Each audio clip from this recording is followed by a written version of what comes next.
clansman, Caledonian McBain in the distance on its way to Mull. And that's the last of the sunset.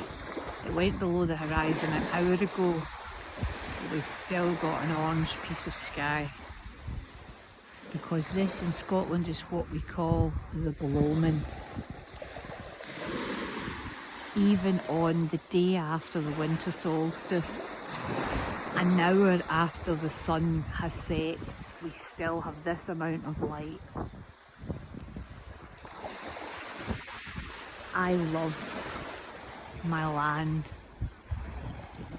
I love this place. Let me show you.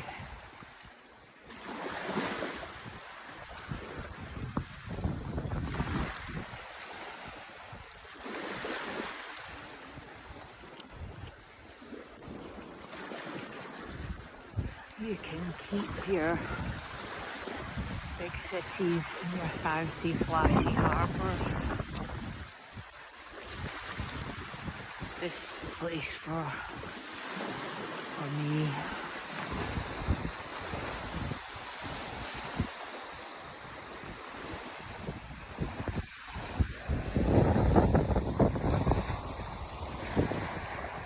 Footprints in the sand.